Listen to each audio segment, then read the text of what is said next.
Ok. Muito bem, meus irmãos, para efeito de gravação, estamos aqui com a nossa mais outra aula da matéria síntese do Antigo Testamento. Creio que já estamos na terceira aula, sim, acredito, é a terceira aula da matéria de síntese do Antigo Testamento. Quero levar vocês à página de número 19. Hoje é 4 de maio, quinta-feira, 4 de maio, síntese do Novo Testamento, não Antigo, desculpe. Síntese do Novo Testamento, estamos na terceira aula, síntese do Novo Testamento. Sim? Segunda? Eu estou perdido, desculpe. Estou com algumas agitações, então a minha mente está trabalhando um pouquinho mais à frente. Mas eu agradeço que a mente de vocês está mais fresca do que a minha. Muito bom. Segunda aula da matéria síntese do Novo Testamento, só para efeito de gravação e corrigir. Estamos na quinta-feira, 4 de maio, e aqui estamos na página 19. Página 19. Estamos hoje entrando nesse capítulo bem interessante. Vida e Ministério de Jesus. Vida e Ministério de Jesus. Eu vou passar já a ficha de chamada, porque pode casualmente alguém se esquecer, tá? Mas está aqui. Pastor Júlio nos faça a bondade de ser o primeiro a pôr a sua santa assinatura, né? Se alguém pode ajudar com a prancheta, não agradeceria. Vamos lá. Isto. Vamos então entrar nesta parte da página 19. Não sei se alguém observou no grupo, eu postei esse grupo de mapas, são 6 mapas, né, para a gente então entender um pouco a trajetória da vida e do ministério de Jesus. Vamos primeiro fazer a leitura e aí depois nós vamos recorrer aos mapas. Pastor Elias, por favor, aproxime-se. Isso. Receba aqui, espera um minutinho. A bênção tem que ser completa. Tem que ser completa. Perfeito, obrigado. Vamos lá. Página 19, a vida e ministério de Jesus. O ponto central e o assunto mais importante de todos os fundamentos é a vida e a obra de Jesus. Tudo na vida de um discípulo deriva do relacionamento e do conhecimento que tem da pessoa de Jesus. O objetivo de Deus para nós como igreja é que cheguemos ao pleno conhecimento do Filho de Deus. Jesus não disse que veio trazer uma verdade. Ele disse, eu sou a verdade. Jesus não veio trazer simplesmente uma religião, nem uma filosofia, nem um conjunto de regras como código de conduta. Jesus veio trazer Ele mesmo. Ele é a ressurreição e a vida. Então o Senhor Jesus é o centro de toda a Escritura Sagrada e, claro, não poderia ser diferente em relação ao Novo Testamento. Fontes sobre a vida de Jesus. Nesta aula nós vamos conhecer o Jesus histórico e o Jesus real. E vamos observar que há uma semelhança e uma aproximação muito grande entre ambos. Vamos conhecer a questão das testemunhas hostis. As testemunhas hostis são aquelas que registraram algo sobre a vida de Jesus, mas não eram discípulos. São várias as fontes antigas que fizeram referência aos cristãos e em tal de Cristo.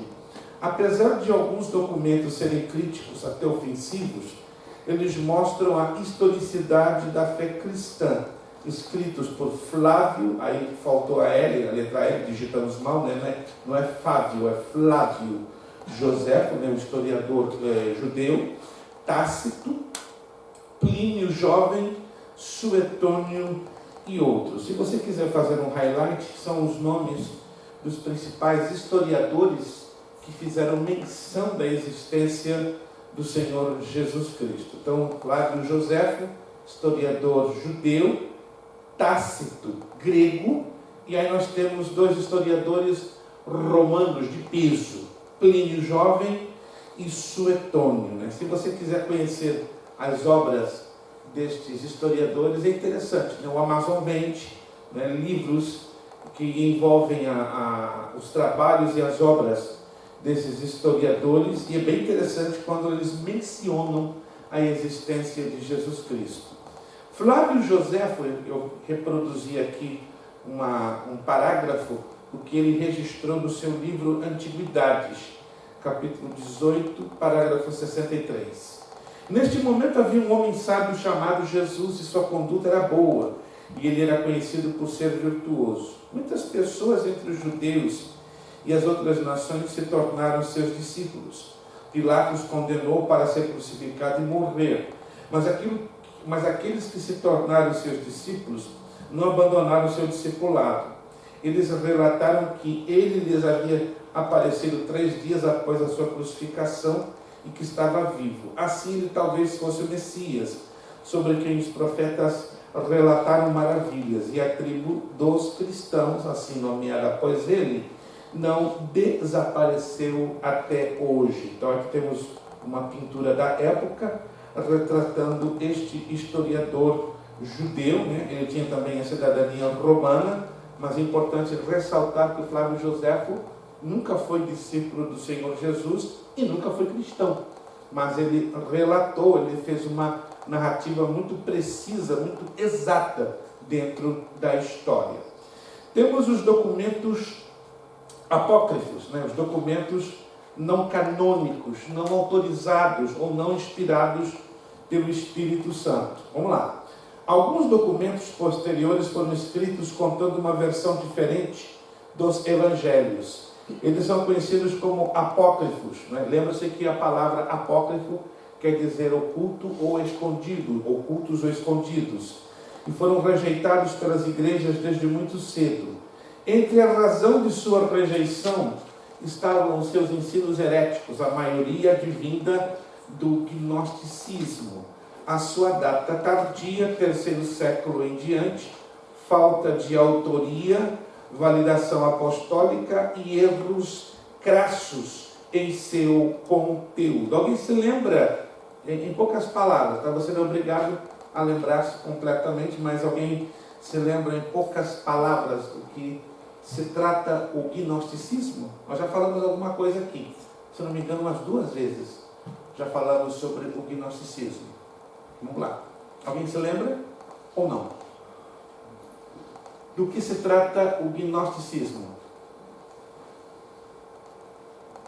Que silêncio sepulcral. Funérico. Fúnebre. Ninguém consegue se lembrar? Uau! E eu com a vontade, né, de negociar pontos com vocês, e vocês não estão dando. Mudou. O pastor Jurandir acordou. Porque, opa! Coisa boa, né? Quando a gente traz motivação. Ninguém está se lembrando do que se refere ao gnosticismo. Isso é importante. Nós vamos, volta e meia, nos deparar com essa palavrinha, né? Gnose, gnosticismo. Era um filósofo. Era um início de filosofia centrada no homem, no seu futuro. Exato. O pastor Jurandir já deu um bom início, né? Já deu um bom start, deu um bom pontapé inicial, né? Uma filosofia centralizada na pessoa do homem. Mas, em poucas palavras, do que se tratava essa filosofia do gnosticismo? Ninguém consegue se lembrar? Como? Irmão Evaldo está chegando lá, Evaldo, falta só esticar um pouquinho o braço que já pega a benção. É um conjunto de coerências filosóficas religiosas. Eu fui no Google. Me permite dizer algo, gente, né? Estamos sendo gravados, mas eu tenho alegria de que isso esteja gravado. A classe tem o privilégio de ter 2 personagens que se destacam e parecem almas gêmeas, né? Rodrigo e Damião. São parecidos demais. O Rodrigo é o estilo hispanizado, o estilo brasileiro. Rodrigo, parabéns, Rodrigo. Vocês 2 realmente são a dupla dinâmica da Strong Tower. Sempre uma classe de teologia tem aquela dupla dinâmica, né, que faz a diferença, né? E Damião e Rodrigo são realmente esse diferencial. Obrigado, Rodrigo, por existir. Se tu e Damião não existisse, essa classe seria um funeral. Mas não vale. Se quiser, Não, no Google não vale, gente. Vamos resumir então em poucas palavras o que é o gnosticismo. Seria interessante você anotar. Em poucas palavras, o gnosticismo é uma filosofia que levava o homem a buscar a sabedoria dentro de si mesmo. Porque gnose é uma palavra grega que quer dizer autossabedoria. A palavra sabedoria é sophos, ou sofia. Então, gnosticismo é a filosofia que leva o homem à busca da sabedoria ou à busca do sentido da vida dentro de si mesmo. E a chave gritante do gnosticismo é que, como falou o Evaldo, que a carne em si, ela é má, ela é prejudicial, querendo focar o homem como sendo um ser unicamente espiritual. Os gnósticos foram os responsáveis em levantar uma heresia afirmando que Jesus definitivamente não havia ressuscitado em corpo físico, senão em corpo espiritual, que é uma teoria ou uma ideologia muito defendida tanto pelos testemunhos de Jeová como pelos mormons. Dá uma olhadinha, né? Quando você tiver um tempo, vai lá na internet e observa que os testemunhos de Jeová não acreditam na ressurreição corpórea, física do Senhor Jesus, né? Eles entendem que a Bíblia fala de ressurreição como uma figura de linguagem, como uma força de expressão, como uma simbologia, porque os testemunhos de Jeová, eles aderiram a essa prática gnóstica. O mesmo, os mormons e fiquem surpresos, os adventistas do sétimo dia também têm uma grande fatia envolvidos com o gnosticismo. Então, o gnosticismo entrou pesado nos tempos dos 4 evangelhos e estão até o dia de hoje causando grandes danos. Evangelhos canônicos. Canônico. Alguém se lembra o significado da palavra canônico dentro da teologia? Porque, por exemplo, a Igreja Católica, ela rouba esse termo, né? O Papa canonizou fulano como santo. Então, isso é um ultraje. Bíblica e teologicamente, canônico tem um outro significado completamente diferente. Alguém se lembra? Primeira matéria que nós estudamos, bibliologia. Sim, Evaldo? Inspirados, autorizados, não é? Confirmados. Procure não se esquecer do significado da palavra canônico dentro do contexto teológico. Evangelhos canônicos. São os 4 evangelhos bíblicos registrados pelos apóstolos e seus companheiros, verdadeiras testemunhas oculares e considerados inspirados pela igreja. Apesar de termos algumas informações em outras fontes, somente podemos considerar a Bíblia como fonte autoritativa da vida e ministério de Jesus. Para refrescar a matéria dos evangelhos, a matéria pela qual já passamos, alguns de vocês conseguiram memorizar bastante coisa, então vamos lá. Quais são os 4 evangelhos? Eu estou ouvindo um sussurro de pombinhos em algum lugar. Mateus, Marcos, Lucas e João. Mateus, Marcos, Lucas e João. Mateus, Marcos e Lucas, como eles são catalogados teologicamente? Qual é a classificação que damos a esses 3 evangelhos? Mateus, Marcos e Lucas. Sinóticos ou sinópticos, né? Então, tem 2 formas de escrita. Sinóticos ou sinópticos, com a letra P, P mudo. O que significa sinóticos ou sinópticos? Semelhantes. Semelhantes. Que mais? Tem uma outra expressão que fica mais abrangente. Semelhante. Está certo, não está incorreto. Mas tem uma outra expressão que fica mais completa. A mesma história. Seria o desdobramento, mas tem uma outra expressão que envolve melhor a definição. Alguém se lembra? Semelhante. Está correto. Correto. Porque são 3 evangelhos que trazem 3 narrativas bastante parecidas sobre a vida e ministério de Jesus. Mas eu quero a expressão literal de sinóptico. Está ligado com isso aqui. É uma visão conjunta. Visão conjunta, pastora. Leve 50 para casa e dê glória e sorria. Divide aí. Não tem como dividir. Ela tomou a iniciativa e lançou 50 pontinhos para a pastora.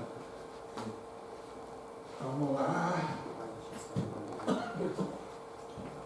Visão conjunta. Procure não se esquecer disso. Tá? Sinóptico. Semelhante ou visão conjunta. Dos 4 evangelhos sinópticos, qual o evangelho que apresenta a maior incidência de dinamismo de milagres? Dos 4, tem um que você vê milagre assim, acontecendo em alta velocidade. Qual seria dos 4?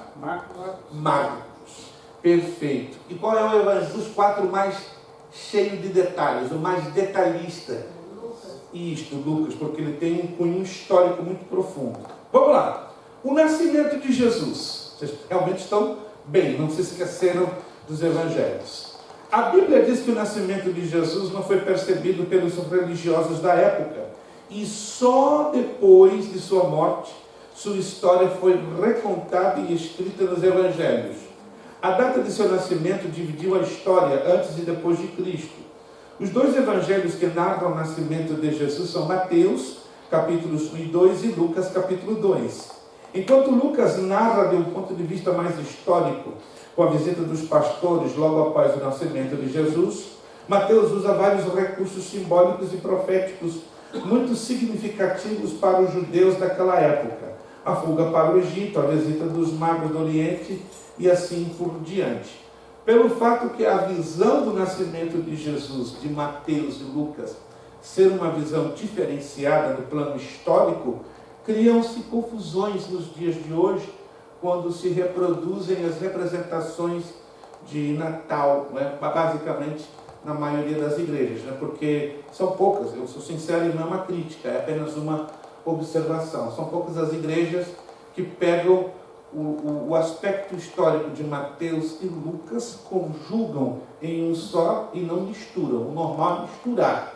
Como é misturar? Como, por exemplo, é normal, num presépio, numa encenação de Natal, creio que vocês já observaram isso em algum lugar, apresenta na seguinte ordem, uma ordem cronológica.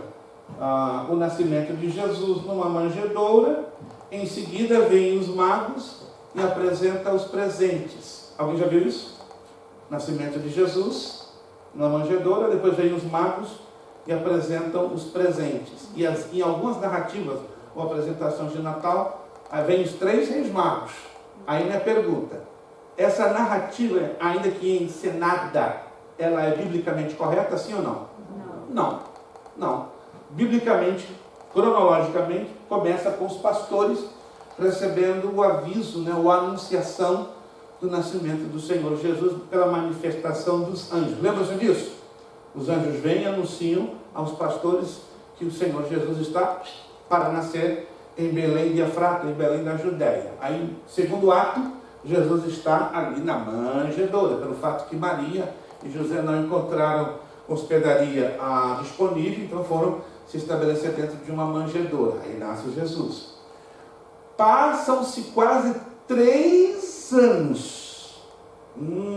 E aí Jesus recebe, né, Maria, José e Jesus recebem na sua casa a visita dos magos, que não eram 3.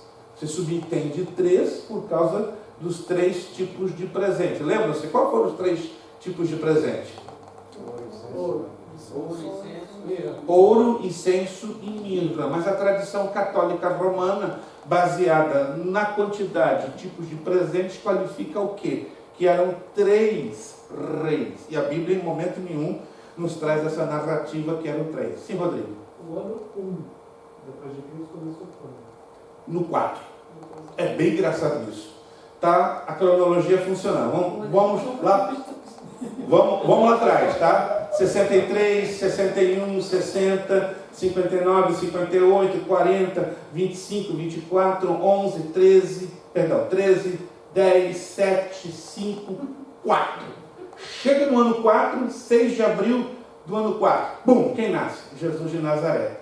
Aí, a partir desta data, Agostinho, em 394 depois de Cristo, decide alterar o calendário. Aí então é o ano 4 antes de Cristo. Antes de Cristo, exatamente. Então, o ano 4 AC, ou como no inglês nós lemos, Before Christ, né, 6 de abril do ano 4, nasce Jesus. Mas o calendário, na verdade, ele é só modificado quase 390 anos depois.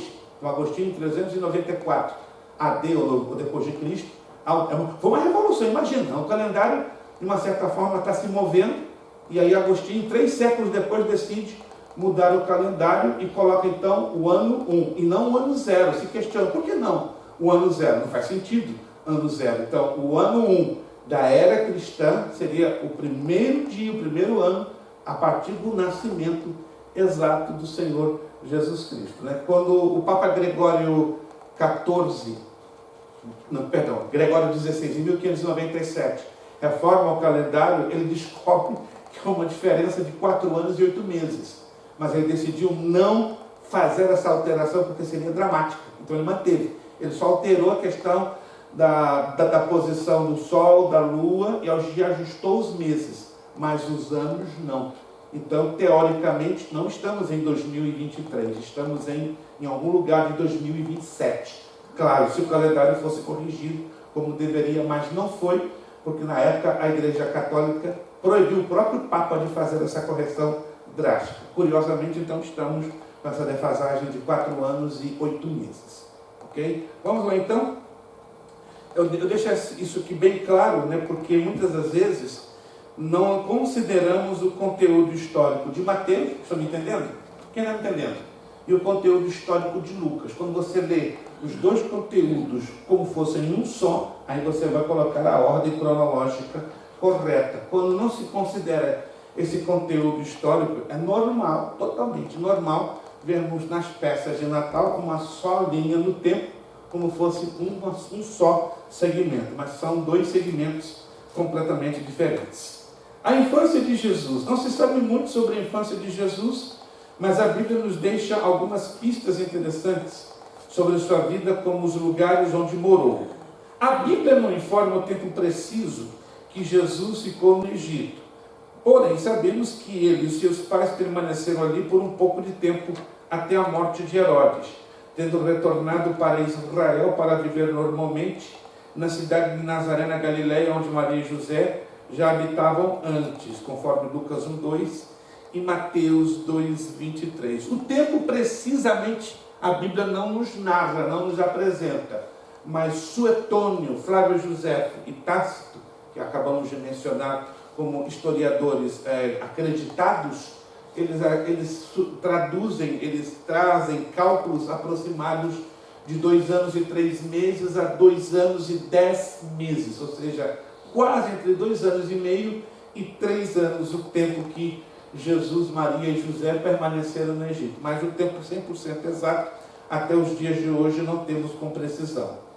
Um dos únicos eventos sobre a infância de Jesus, relatado por Lucas, quando estava com 12 anos e foi perdido pelos seus pais no templo em Jerusalém. Maria e José o encontram no templo, sentado em meio aos doutores, ouvindo-os e interrogando-os, e todos os que o ouviam ficavam extasiados por sua inteligência e com suas respostas. É o que nos ensina em Lucas 2:46 e 47. Depois voltaram a Nazaré, onde o menino crescia, tornava-se robusto, enchia-se de sabedoria e a graça de Deus estava com ele. Aqui Lucas, aqui houve uma falha, então seria Lucas, se não me engano, 4 ou 5, 39 e 40, uma falha nossa de digitação. Ele era um adolescente comum de sua época. Sim. Alguém me interrompeu para fazer a pergunta? Não. Tive a impressão que alguém me chamou. Perfeito. Ele era um adolescente comum de sua época, crescendo fisicamente e intelectualmente, e ajudava seu pai na carpintaria. É o que nos narra Marcos 6:2-3. Sem dúvida, Jesus, durante a sua infância, frequentou a sinagoga de Nazaré, como todos os meninos da sua época, os 2 ciclos básicos escolares, onde aprendeu a ler e a escrever, mas não parece ter recebido um ensino superior próprio dos centros urbanos como Jerusalém.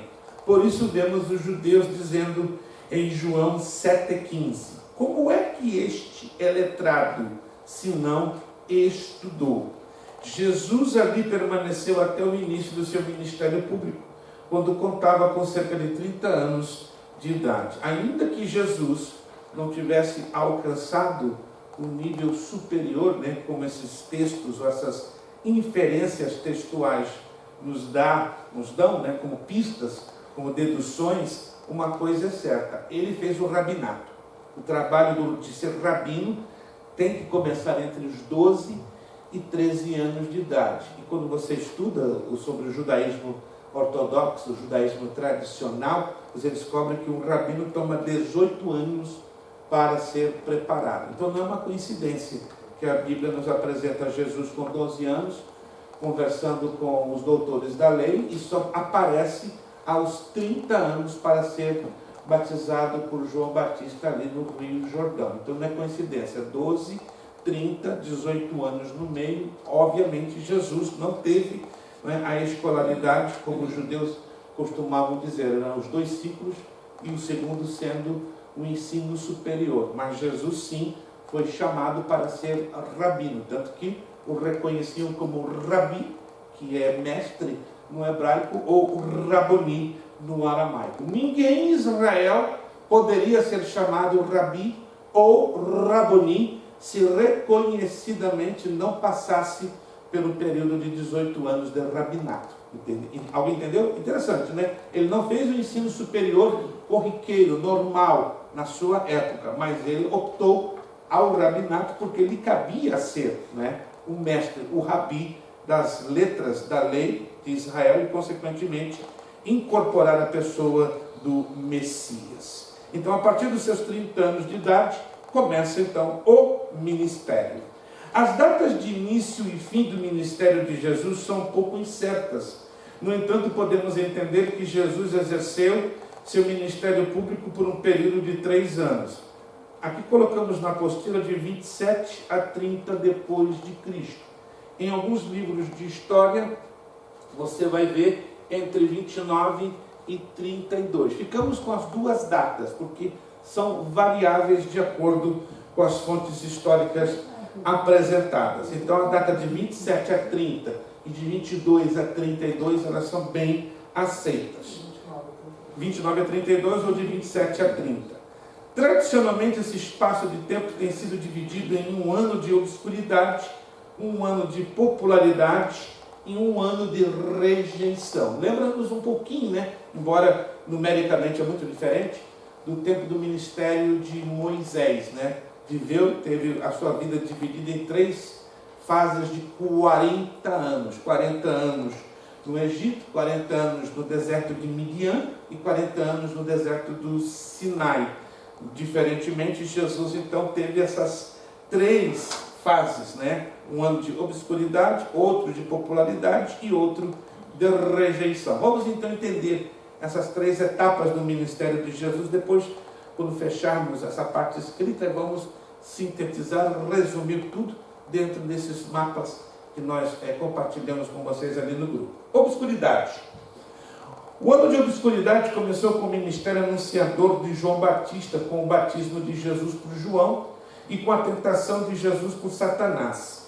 Prosseguiu quando ele chamou seus primeiros discípulos, quando realizou o primeiro milagre transformando a água em vinho, em Caná da Galileia, quando conversou à noite com Nicodemos, quando retornou a Galileia, passando por Samaria, e quando deu início à pregação intensiva e a operação de milagres por toda a Galileia. Então, para você identificar o ano da obscuridade, começa com João Batista anunciando a sua chegada. Depois a tentação de Jesus. Depois, quando ele chama os seus primeiros discípulos, o primeiro milagre nas bodas de Caná. Depois a sua conversação com Nicodemos. Aí passa por Samaria e daí então início a sua pregação intensiva, e a fase da obscuridade ela se encerra com a operação de milagres por toda a Galileia. Perguntinha: em que parte de Israel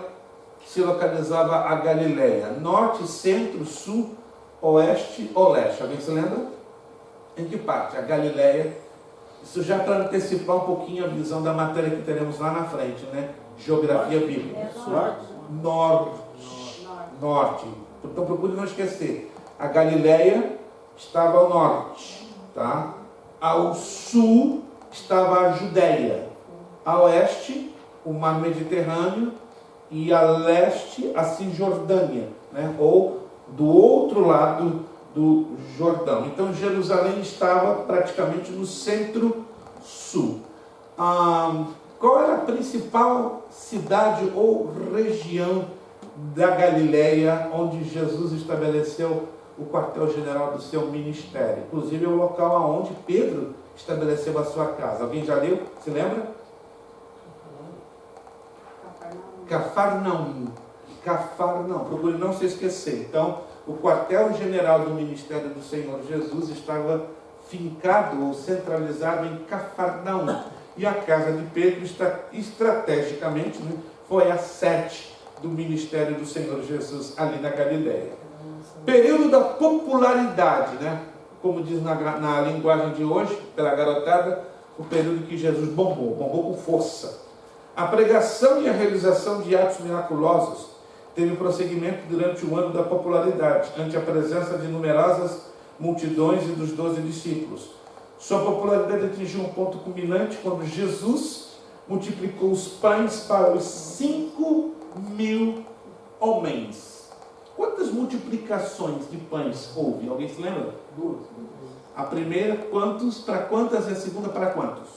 A primeira para 5.000, a segunda Para para 4.000. 4.000. A primeira para 5.000, a segunda para 4.000. Mas entenda que a popularidade de Jesus explode, o fato que marca o fim do período da popularidade de Jesus, curiosamente, é quando ele multiplica para os 5.000, os pães para os 5.000.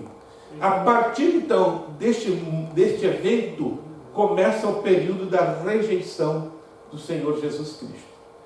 Quando Jesus recusou a se tornar um rei do pão e um líder político-militar, o apoio das massas começou a diminuir e a perseguição religiosa a aumentar. É um tanto lógico, Quando Jesus multiplica os pães para 5.000, claro, a popularidade de Jesus, vai às nuvens. E ainda tentam declará-lo rei. Mas sabemos pela Escritura que não foi com esse propósito que ele veio. Ele veio para, claro, ser reconhecido como Messias, ser reconhecido como rei dos judeus, mas, consequentemente, nos planos de Deus, ele veio para ser rejeitado, morto, espancado, crucificado, para consumar o plano da salvação.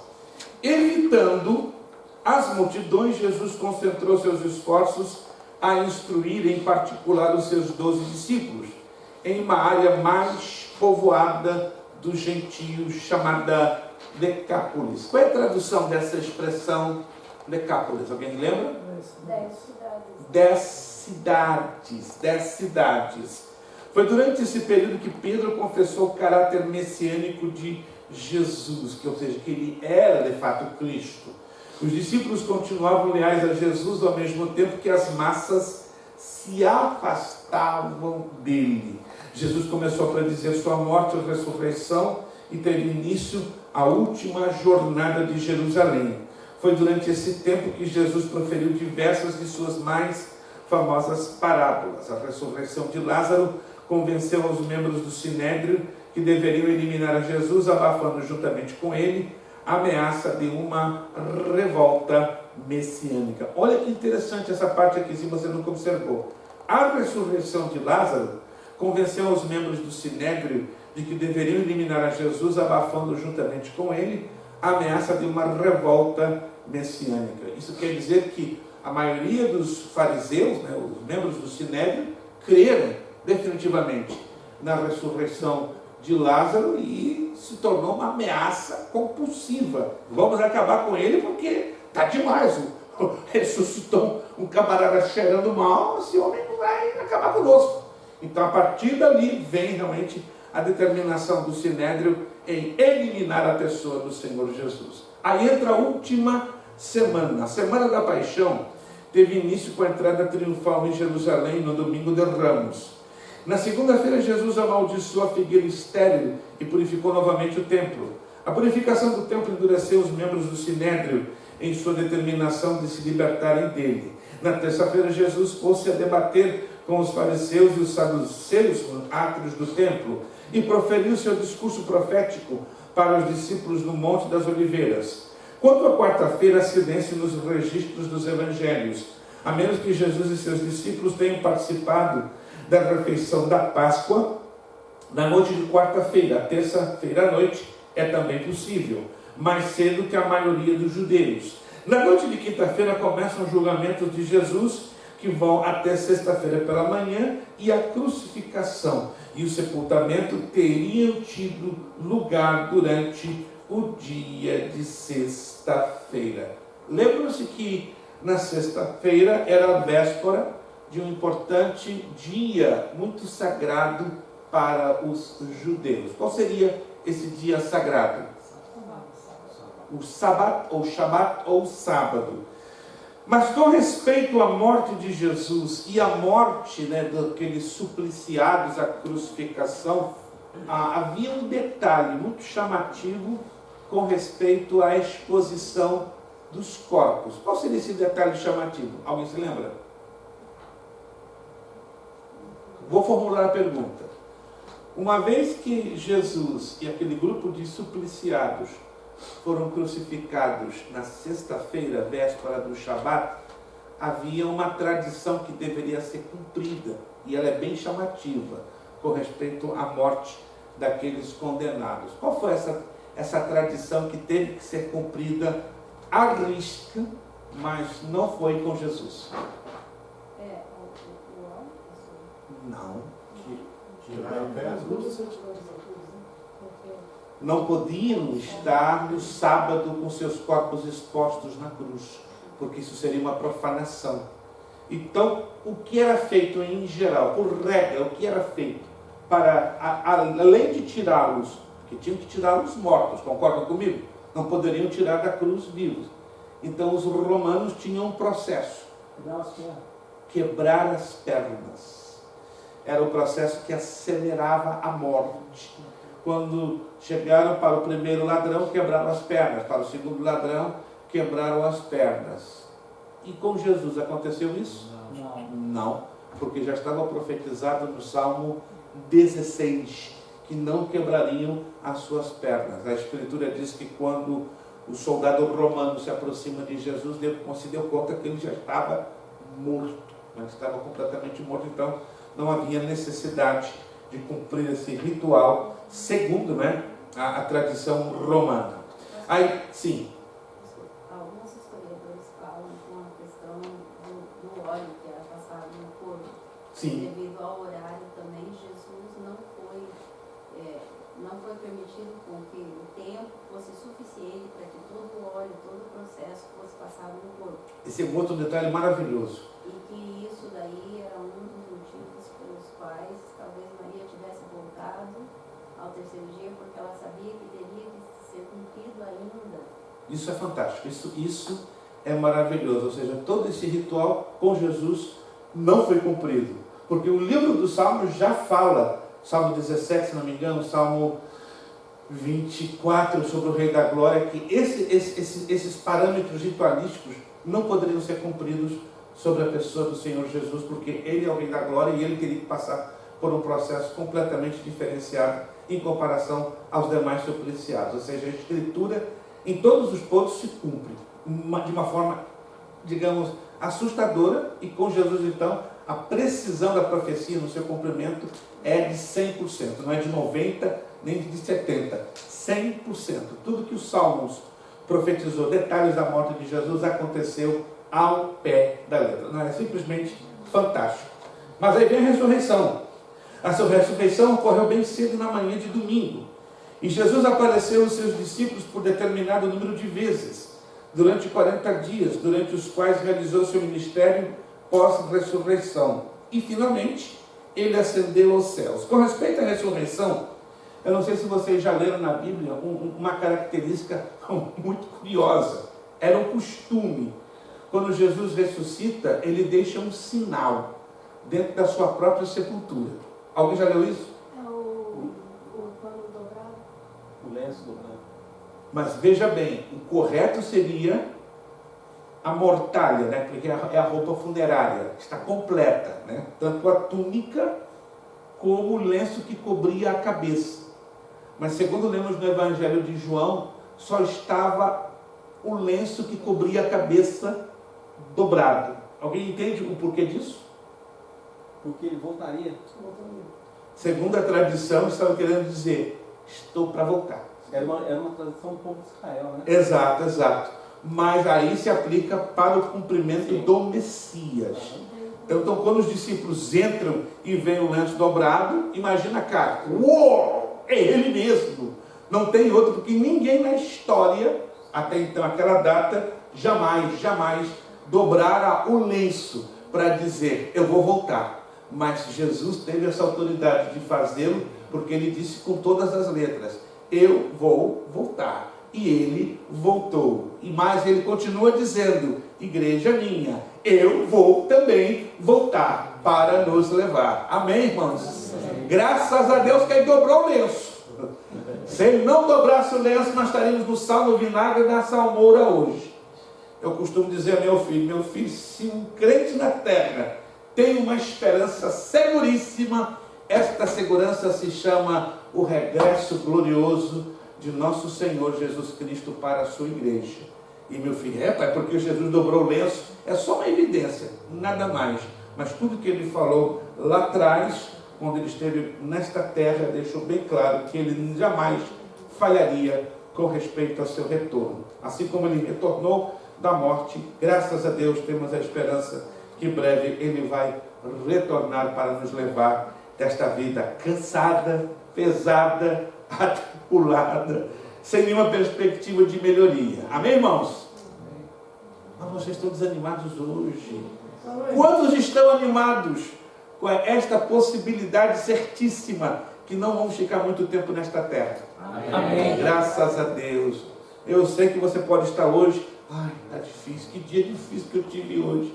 Mas como é lindo quando você olha para dentro de si, para a Escritura, e saber que isso é tudo passageiro, que muito breve já estaremos na sua gloriosa companhia.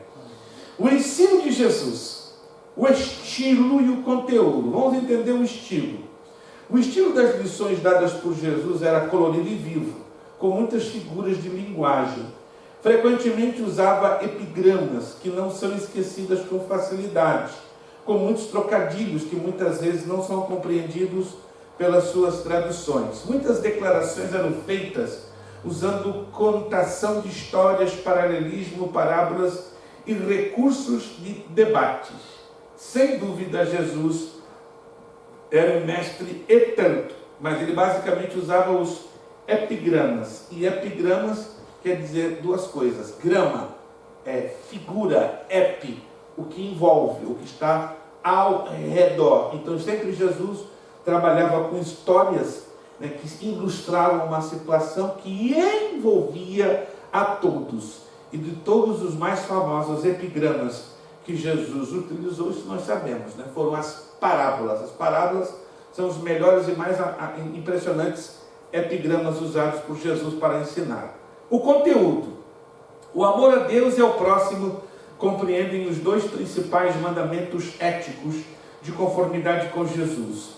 Seu conceito de vida santa exaltava mais o interior do que o exibicionismo hipócrita. Além de pregar o amor, Jesus claramente afirmava constantemente a sua natureza divina e a sua filiação especial para com Deus.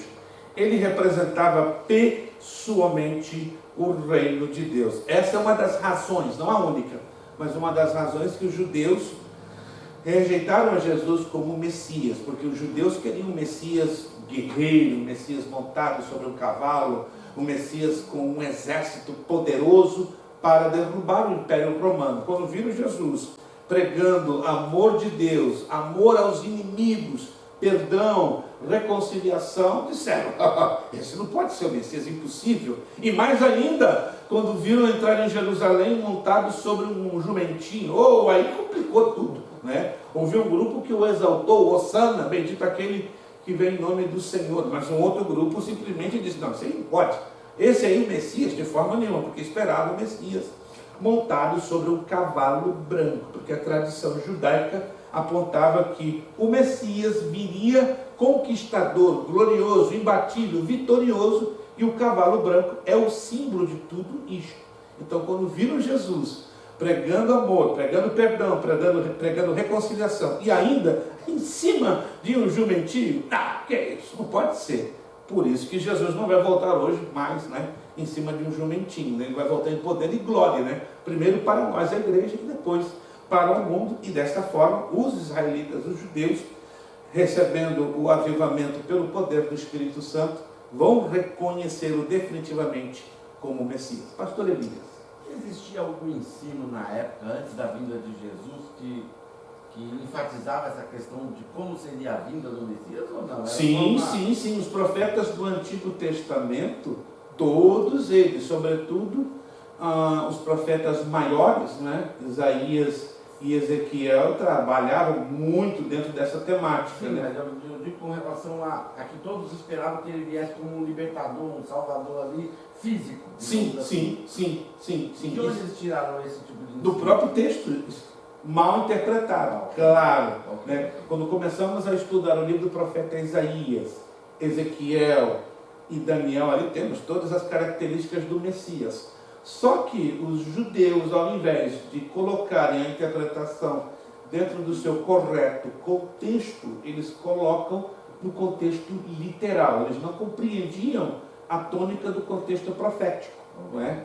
Tanto que depois vieram os profetas menores e realçaram o contexto profético, né? Abacuque realça esse contexto, Ageu realça esse contexto, Miqueias realça esse contexto, mas não foi o suficiente para, digamos, fazer a ficha cair. Eles não ainda se deram conta que o Messias esperado não seria um Messias de força, um Messias de guerra, um Messias que seria um revolucionário. O problema da questão do revolucionário ficou muito, digamos, forte depois da revolta dos Macabeus, em 176 depois de Cristo, né? E que é narrado dentro dos livros apócrifos. Então, depois da revolta dos Macabeus, o sentimento do Messias guerreiro ficou muito mais, digamos, acirrado. Mesmo dentro da interpretação correta ou incorreta dos livros dos profetas, a nação de Israel perde definitivamente o foco da Escritura Sagrada e passa a ter o quê? Os ânimos levantados e esperando a qualquer momento um libertador, porque a opressão dos romanos era extrema. Pensam num império que estava pisando literalmente sobre os judeus e estão clamando que venha o Messias, que venha o Messias, que venha o libertador, que venha o revolucionário, que venha um que faça justiça por nós. Quando vem Jesus, o negócio complica mais ainda. E se frustram. Claro, um grupo reconhece, o outro grupo rejeita. Por isso, e até a própria Escritura falava que haveria de existir, teria que haver essa rejeição. Porque do contrário, o plano de Deus não seria cumprido como nós estamos vendo hoje, né? A igreja foi recebida, certo? E a Israel hoje está, digamos, no stand-by, esperando o momento de ser tratado exatamente no período da grande tribulação.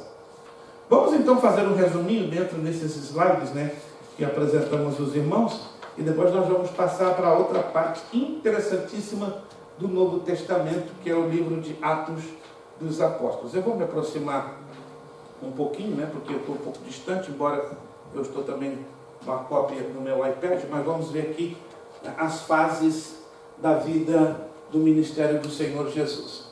Se você tem a Bíblia Thompson na sua casa, alguém tem essa Bíblia Thompson na sua casa? Estes mapas são da Bíblia Thompson, se você reconhece, se lembra, são da Bíblia Thompson. Eu separei 6 mapas para nós entendermos as fases do ministério de Jesus. Quantas fases envolveram o ministério do Senhor Jesus? Acabamos de falar hoje. 3. Quais são elas? Na ordem cronológica. Obscuridade, depois popularidade e a última, rejeição. Então vamos ver essas fases dentro desta linha cronológica. Viagens de Jesus em seus primeiros anos. Então essas viagens estão envolvidas dentro da obscuridade. Nós temos aqui então esta linha numérica para você entender. Número 1, Belém, né? Vai então até o sul, que inclui, né, a fuga de Jesus para o Egito. Depois ele vai para o Egito, passa um tempo, ele regressa, e aqui temos o número 3. Então 2, de Belém ao Egito, e depois do Egito a Nazaré. Lembre-se que Nazaré também estava na Galiléia. Então, toda essa região aqui, norte, é onde Jesus estabeleceu o seu quartel-general. Aqui está o mar da Galiléia, Cafarnaum está aqui pertinho, certo? E Nazaré estava dentro do território da Galiléia. Depois que Jesus e a sua família regressam para a Galiléia, então ele vai de Nazaré a Jerusalém. Então, de Nazaré, então descem para Jerusalém. Depois de Jerusalém a Nazaré, quando então Jesus está na carpintaria. Então Jesus está aqui passando um tempo na carpintaria. É importante deixar claro que essas linhas mostram somente a sequência e a direção das viagens. Então, cronologicamente, esse é o período, né, da obscuridade ou dos primeiros anos do Senhor Jesus Cristo. Depois nós temos um outro período, né, os passos de Jesus no ano da sua inauguração, ou seja, aí já é o ano 29 ou o ano 27, segundo alguns, né? E ele é bem sortido de fatos. Número 1, de Nazaré ao Jordão. Então ele vem lá de Nazaré e vai até então ao Jordão. João Batista batiza Jesus. Depois do Jordão ao deserto da Judéia. Então aqui temos o número 2, do Jordão ao deserto da Judéia. Então ele sai daqui do Jordão e vai para o deserto da Judéia. Ali ele é tentado por Satanás. Número 3, do deserto até Bet-Arabá. Ali escolhe 5 dos seus discípulos, como nos ensina João 1, 38, 51. Então aqui está no deserto de Bet-Arabá, bem na cabecinha, ou na ponta norte, né? no ponto norte do Mar Morto. Depois de Bet-Arabá a Caná, que é o número 4. Então sai daqui e vai até aqui, que é Caná. Depois de Caná a Cafarnaum. Interessante, né? Tudo isso aqui andando ou montado em lombo de camelo ou de jumento, porque eram os principais meios de transporte. Andando, né? Lombo de jumento ou lombo de camelo. Interessante que os judeus não costumavam usar cavalos, porque os cavalos eram um luxo para os egípcios e para os árabes. Faça uma pesquisa, muito interessante. Os judeus não costumavam usar cavalos. Alguém, né, numa aula de teologia, disse, né, que Jesus montava a cavalo. Mas como é que é? Nunca a Bíblia relatou nenhum episódio nos mostrando Jesus montado sobre um cavalo. E dentro da tradição judaica, os cavalos nunca foram usados pelos judeus, pelo menos nos tempos de Jesus. Os cavalos passam a entrar dentro da cultura palestínica ou da cultura judaica a partir do 5º século depois de Cristo. Bem interessante, né? Por causa dos árabes que invadiram, né, massivamente a região da Palestina, e aí eles introduzem obrigatoriamente, por uma questão cultural, o uso de cavalos. Alguém sabia disso ou não? Isso é muito interessante, muito interessante. Alguém já me perguntou, pastor, por que eu não vejo nos 4 evangelhos nenhuma menção de cavalos?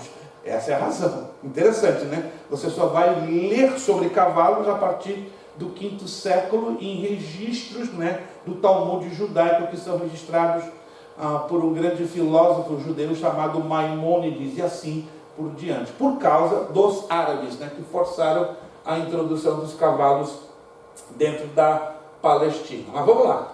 De Caná a Cafarnaum. Então Jesus vai para Cafarnaum. Aqui ele estabelece então o seu ministério e é na casa de Pedro. Depois, número 6, de Cafarnaum a Jerusalém para a Páscoa. Jesus purifica o templo, Jesus e Nicodemos. Então tudo isso ocorre dentro desta região entre os 5 e 6.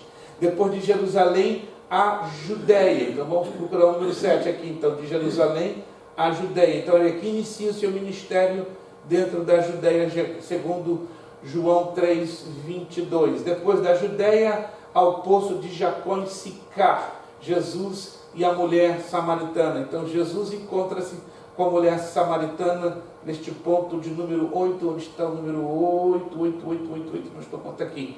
Então a mulher samaritana encontra-se aqui, tanto que no diálogo entre Jesus e a mulher samaritana, Jesus faz menção, né, de Sicar, que está o poço de Sicar, e também o monte Gerezim. Número 9, de Samaria a Caná da Galileia, a cura do filho do funcionário do rei, a prisão de Maquer, onde João Batista estava preso. Então todo esse episódio ocorre aqui, já nessa parte norte da Galileia. Número 10, de Caná a Nazaré. Então Jesus sai de Caná e vai para Nazaré. Então Jesus, depois de batizado por Jordão, então isso aqui todo o movimento de Jesus no seu primeiro ano de ministério. Aqui nós temos os passos de Jesus no ano de sua popularidade, né? É muita coisa que aconteceu, então a Bíblia Thompson ela resume de uma forma bem interessante, né? Falando de Jesus a Cafarnaum, anda pela Galileia e volta a Cafarnaum, de Cafarnaum a Jerusalém. É bem intenso o ministério ou os acontecimentos, né, do Senhor Jesus no seu ano de popularidade. Chamando a atenção que tudo ocorre aonde? Dentro da Galileia. Dentro da Galileia. Então, este aqui é o Mar da Galileia. Tem um formato, né, ovalado, certo? Também conhecido como Mar de Tiberíades, ou Lago de Tiberíades, também conhecido como a Mar de Genezaré, ou Lago de Genezaré, e também conhecido como Lago de Quinineret. Tem esses 4 nomes diferenciados por causa das suas 4 etapas na história e que são registrados dentro dos 4 evangelhos. Outra coisa que nos chama a atenção é a cidade de Magdala. Tá? Se você não sabe, é aqui que nasceu Maria Madalena. Então, por isso o nome Maria Madalena. Né? Quando você lê na Vulgata Latina, Maria Magdala, ou seja, Maria natural, nascida na cidade de Magdala. Mas as Bíblias em português, como em inglês ou em espanhol, decidiram colocar Madalena. Tá? Então, se você conhece alguém chamado Madalena, pode dizer para ela, você é de Magdala. Né? Você é oriunda da cidade de Magdala. A libertação dos gadarenos, Jesus acalmando a tempestade, todos esses episódios ocorreram no ano da popularidade, do primeiro ano da popularidade de Jesus.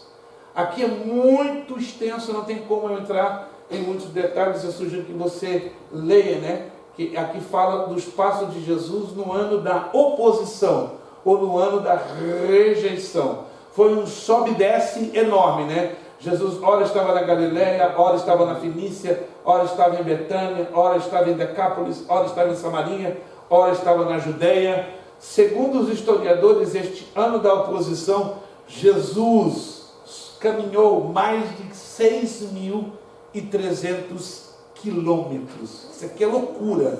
Não tinha internet, não tinha avião, não tinha carro. Os movimentos de Jesus foram fantásticos. Durante 12 meses, percorrendo 4, 5, 6 regiões da Palestina. Claro, ele fez isso em alta velocidade e em grande quantidade de eventos, sabendo já, né, por onisciência da parte do Pai, que seria o seu último ano de ministério. Ele precisava, então, com toda a sua força, desempenhar o seu ministério, porque foi o ano que ele mais trabalhou, o ano que ele mais produziu, foi o ano da oposição. É importante entender que a Palestina, nos tempos de Jesus, foi dividida nessas regiões: Judeia, Samaria, Idumeia, Galileia, Pérea, Traconites e Tureia, Galilantes, Betânia, Aurantes, Decápolis, Filistia e Fenícia. Geograficamente, a Palestina era uma perfeita colcha de retalhos. Tudo isso por causa da ambição política exagerada da parte dos romanos em controlar o máximo a Palestina, mas os romanos sozinhos não poderiam fazê-lo. Eles tinham que contar, né, com a ajuda dos chamados reis marionetes, que foram exatamente Herodes o Grande e outros que estiveram a serviço do Império Romano. Para fechar, nós temos os passos de Jesus em seus últimos meses, que ficou concentrado em Samaria, província da Judeia, Pérea. Maria unge os pés de Cristo, Jesus ressuscitado, já praticamente é o último evento. Jesus cura a mulher paralítica, Jesus abençoa as crianças. Então, esses são os eventos que envolveram Jesus nos seus últimos meses do seu ministério. Aí temos a cidade de Jerusalém na semana, como já relatamos na apostila, né? Na chamada Semana Santa, né? Temos aqui o Monte do Templo e a trajetória da Semana Santa até chegar com a sua crucificação no Monte Caveira. Estas são as últimas horas da vida do Senhor Jesus Cristo. Muito interessante, sugiro que você leia esses gráficos, né, com bastante atenção, né, mostrando a expressão romana da época de tempo e a expressão judaica da época, para você entender que se tratava da hora terceira, da hora nona, né? E aqui um relógio para você entender que Jesus, na primeira hora, ele é levado para ser crucificado, na nona hora, que é 9 horas, perdão, na hora terceira, que é 9 horas da manhã, ele é crucificado, mas ele morre, ele falece na hora nona, que são as 15 horas ou 3 horas da tarde.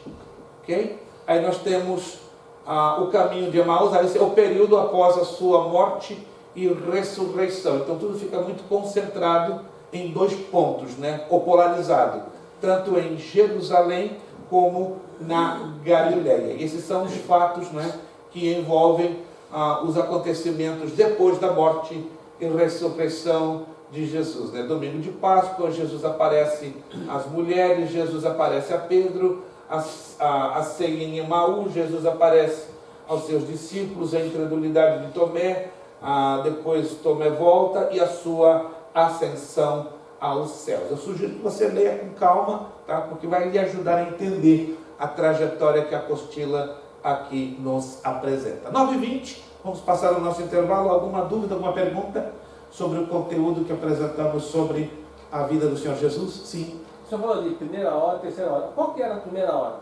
Às 6 horas da manhã, por causa da contagem judaica, né? O dia judaico ia de 6 horas da manhã às 6 horas da tarde, 12 horas. E depois disso, entram as 4 vigílias. Primeira vigília, das 6 às 9, segunda vigília, das 9 à meia-noite, terceira vigília, de meia-noite às 3, e a quarta vigília, das 3 às 6 da manhã. Mas lembre-se, essa é a contagem judaica do tempo. A contagem romana é igualzinha à nossa contagem, né? Meia-noite, 13 horas, 14 horas, 15 horas. Somente nos Estados Unidos, né, na Austrália e na Nova Zelândia, são os 3 únicos países do mundo que não fazem a contagem de tempo no sistema de 24 horas. Aquele que o irmão já observou, né? Aqui se diz 2 PM, 3 PM, 4 PM. Além dos Estados Unidos, Nova Zelândia e Austrália fazem igualzinho. O resto do mundo inteiro é 24 horas, né? E eu ainda estou dentro das 24 horas, mas me confundo. Quando o camarada diz, me encontra comigo às 4 PM, né? 4 PM é 16 horas. Eu prefiro ficar com o horário, chama-se horário militar. Esse é o formato romano, né, da contagem de tempo. Alguém mais? Alguma pergunta, alguma dúvida? Tranquilo? Vamos então passar o nosso intervalo de 15 minutinhos, por gentileza. Vamos nos colocar de pé.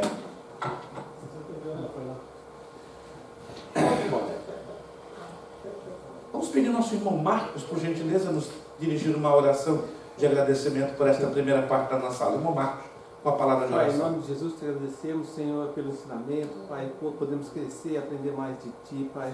E dê graça ao nosso pastor, que ele venha a nos ensinar mais e mais, Senhor. Em nome de Jesus, te agradecemos. Amém. Amém. 15 minutinhos para o nosso intervalo.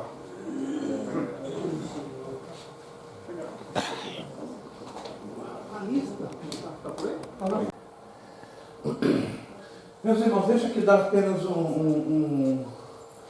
uma pequena orientação, né? Como talvez vocês devem estar cientes ou não, nosso irmão querido pastor Edson, infelizmente, não pode, de momento, né, continuar estudando conosco, né, por razões de trabalho. Ele está com algumas situações de trabalho. Ele comunicou a minha pessoa, comunicou a pessoa do pastor Maurício, então ele não está hoje, né, nem estudando e nem, infelizmente, também dando a ajuda que estava dando com a questão dos pagamentos. Então, eu agora estou fazendo o controle direto dos pagamentos. Via Zelle fica fácil, você sabe disso, né? O pagamento via Zelle. A única coisa que eu peço, por favor, quando você fizer o seu pagamento via Zelle, identifique-se, porque alguns de vocês enviam por companhia e aí é complicado, né? Eu não sou onisciente para cair ainda, eu não tenho a capacidade de me lembrar quem é quem quando você não coloca o seu nome se identificando, né? Porque alguns fazem pagamento via companhia, da sua companhia ou de alguma outra entidade. Então, quando você assim fizer, coloque o seu nome, identifique-se, né? Não importa o tamanho da sua companhia, o nome da sua companhia, identifique o seu nome e o mês que você está fazendo o pagamento. Claro, já vou saber que está sendo no mês que está correndo, né? O mês de maio, mas faça-me essa bondade. E não poste no grupo. Estou percebendo que alguns de vocês, talvez acidentalmente, estão jogando no grupo. Eu coloquei lá no avisinho, posto no meu privado, dê uma olhadinha lá, do WhatsApp. Mas eu acredito que na corrida você não leu essa partezinha aí, jogou lá no grupo. Então faça a bondade, né? Mande um screenshot para o meu privado, não para o grupo, que é uma questão ética, tá bom? E os irmãos que forem fazer via cash ou cheque, venham diretamente à minha pessoa, que aí eu passo por receber. Ninguém vai ficar sem recibo. Mesmo que você pague com cheque, você vai ter o seu recebinho. Quem pagar em cash também vai receber o seu recebinho. Compreendido, gente? Compreendido? Alguma dúvida? Via Zelle não há problema, porque entra automaticamente, tá? Recebo para os dois lados. Aí se pode enviar um screenshot para o meu WhatsApp privado, maravilha. Se não, eu faço o registro e a conferência dentro do próprio Zelle. Sim, pastor? Pastor, a lista de chamado, eu acho que seria interessante se a gente deixasse na entrada, né? Cada um que chega pega. Perfeito, eu creio que eu fica mais fácil do que estava pensando nisso anteontem, mas eu vi que alguns de vocês tomou essa iniciativa e colocou ali, então eu parabenizo pela iniciativa, né? A formiguinha não faz verão sozinho, né? Várias juntas fazem um verão gigante. Então eu agradeço a iniciativa e também a confirmação da parte da nossa pastora. Então a partir da próxima aula, a prancheta com a ficha de chamada vai estar ali atrás. Então o aluno, quando entrar, já automaticamente já coloca o seu nome e já fica tudo bem resolvido, porque pode eventualmente alguém se esquecer, e aí se alguém se esquece, eu infelizmente dou falta sem querer. E se alguém se esquece na hora do intervalo, não vai aí não tem como errar, não é? Se esquecer no intervalo, pastor, então nós temos que fazer uma oração bem forte, né? Para um exorcismo de desmemória sair em nome de Jesus. Vamos lá, gente. Vamos então à página de número 24. Atos dos Apóstolos. Antes de entrarmos nesta parte de Atos dos Apóstolos, eu quero fechar essa parte das influências religiosas do contexto do Novo Testamento, né? Como já estávamos falando, o Novo Testamento teve uma influência romana, uma influência helenista, né? Uma influência pagã. Então essa influência pagã ela foi feita tanto do lado romano como do lado helenista, do lado grego. Mas não podemos nos esquecer da influência judaica, né? Que foi e é monoteísta, ligado à adoração a um só Deus. Tudo resultado da aliança abraâmica. E a aliança abraâmica traz todos esses rituais. Apresentação de crianças de 8 a 16 dias, circuncisão de meninos, celebração das festas anuais, guarda rigorosa do Shabat, que é o sábado ou descanso, purificação de talhas de água e alimentação regrada e ir ao templo. Zelosos da Tanar e das tradições orais e escritas dos rabinos. Haviam diversas seitas, as mais numerosas eram fariseus, saduceus, essênios e zelotes. Já falamos alguma coisa sobre eles e também a apostila fala também um pouquinho resumidamente. A questão da circuncisão, entendam que não é apenas um direito exclusivo ou um privilégio dos judeus, mas como vocês estão vendo por essas pinturas da 18ª dinastia, isso em torno de 2400 a.C., entre os egípcios também era feito o ritual da circuncisão. Isso aqui é uma ilustração extraída de uma revista de medicina, mostrando como a circuncisão era feita naqueles tempos, né? Não como hoje, com todos os aparatos que a medicina moderna oferece, né? Só para você entender como era interessante. Se amarrava um tipo de um fio, né?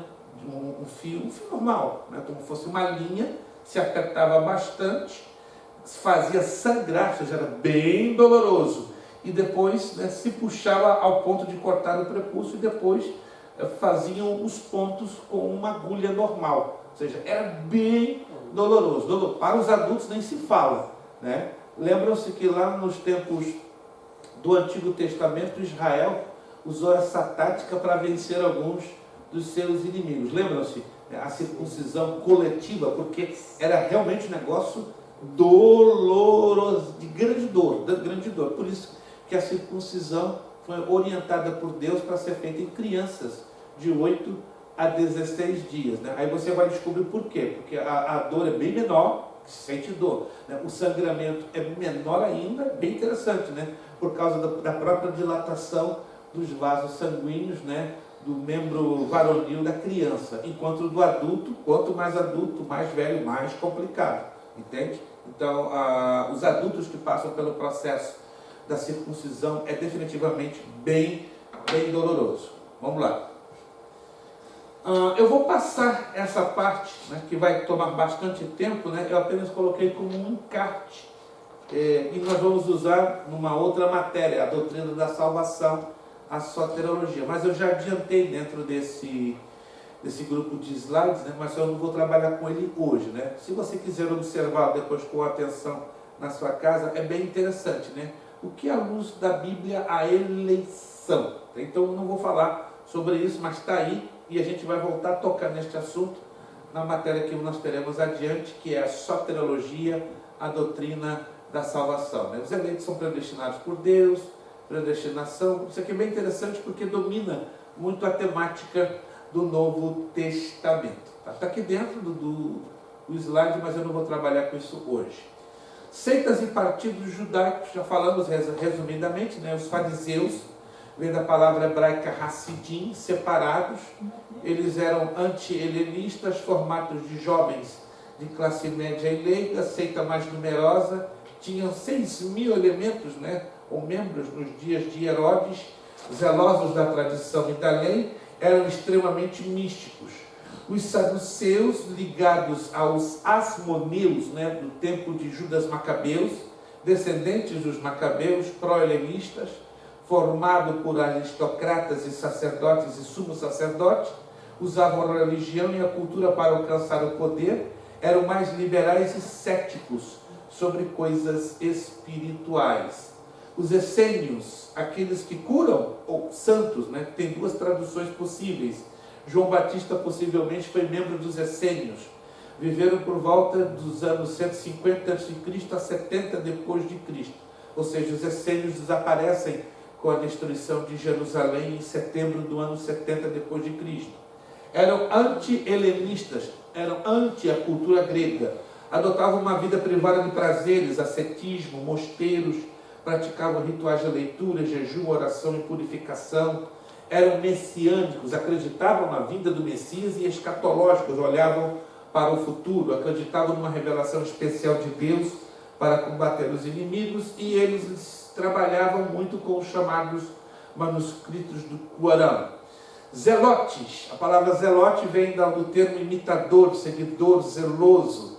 Anti-Roma, aqueles que pegam em adagas, zelos da lei de Moisés, não pagavam impostos e combatiam os publicanos. Desencadearam a primeira revolta judaica contra Roma entre os anos 66 e 70 e foram perseguidos por Roma até Massada, onde se suicidaram.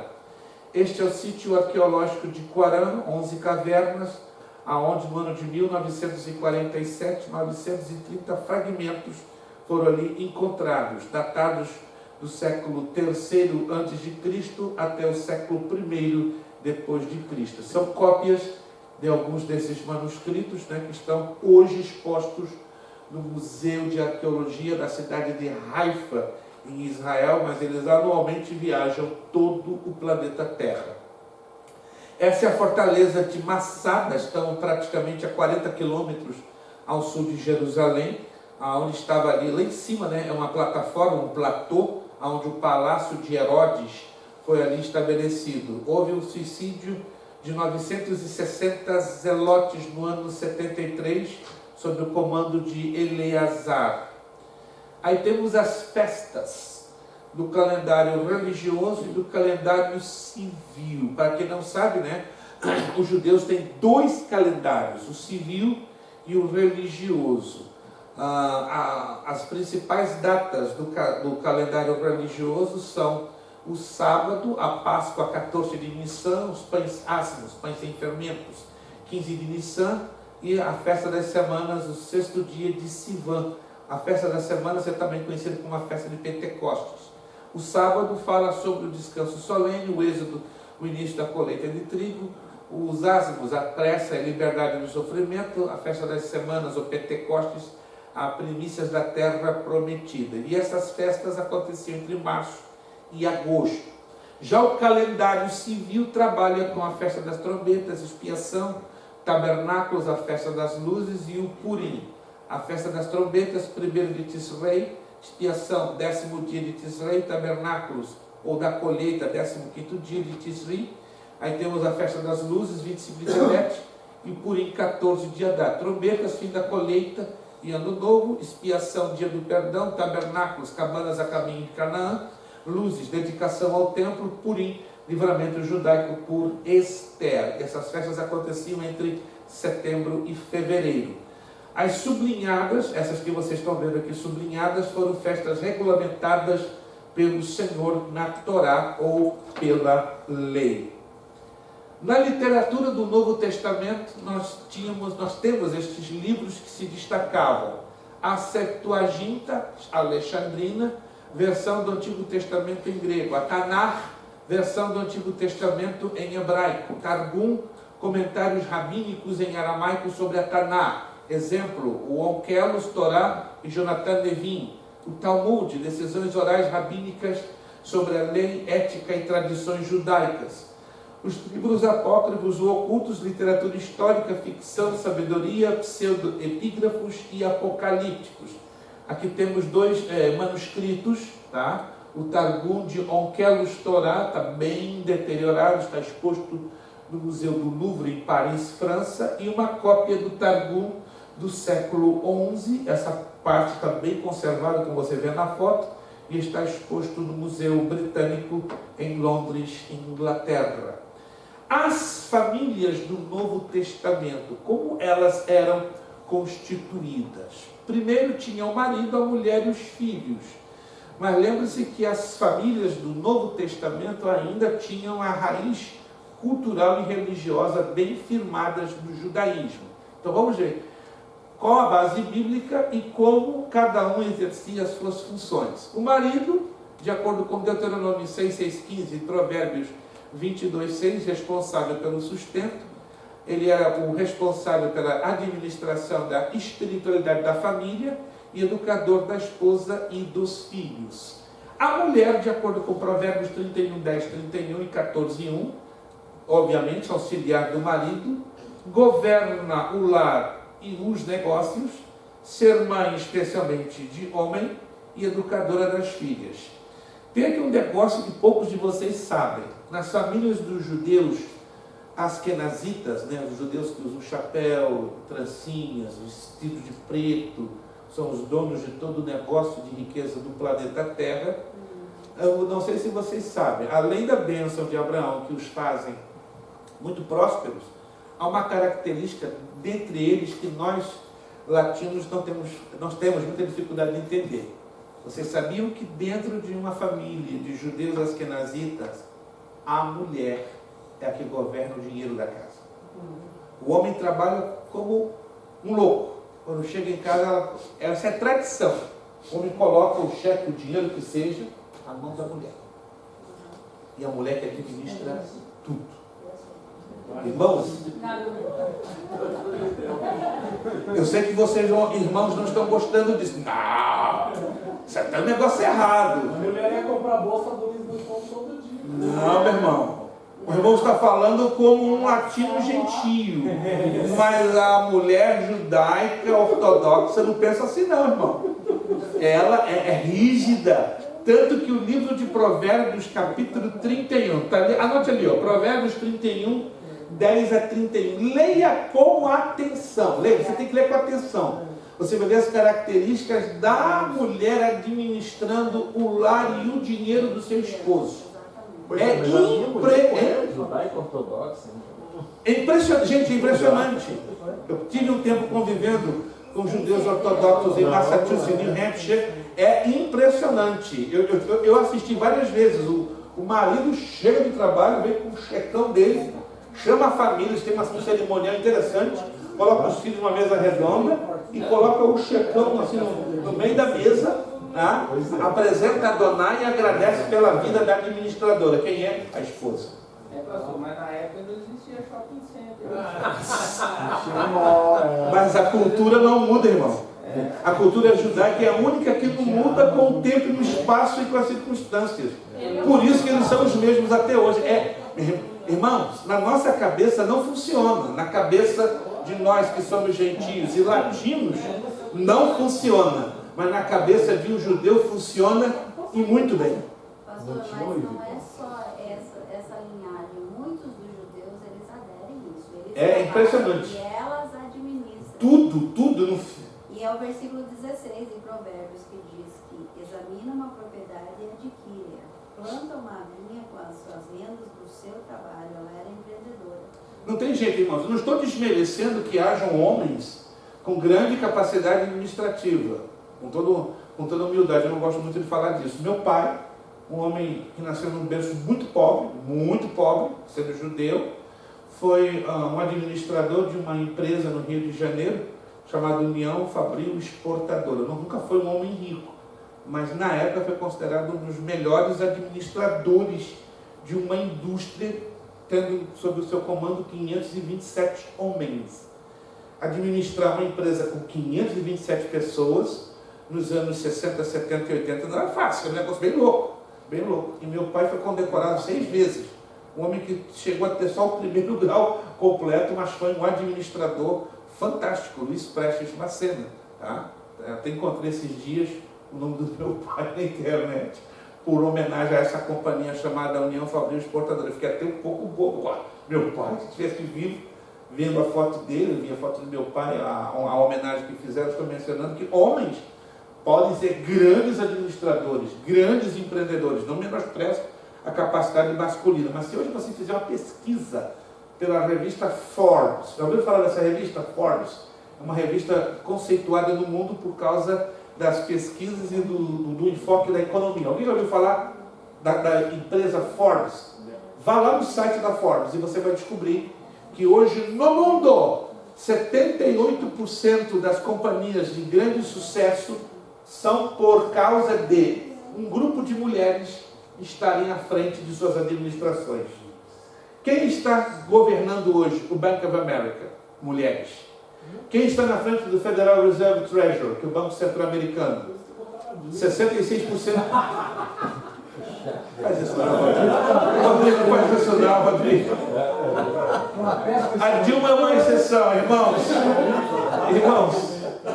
O Damiano está aqui hoje. Oh, meu Deus. Se tivesse os dois aqui, a aula tinha que parar. Mas, Rodrigo, mas o problema é que colocaram a Dilma de propósito para detonar o BRICS, Rodrigo.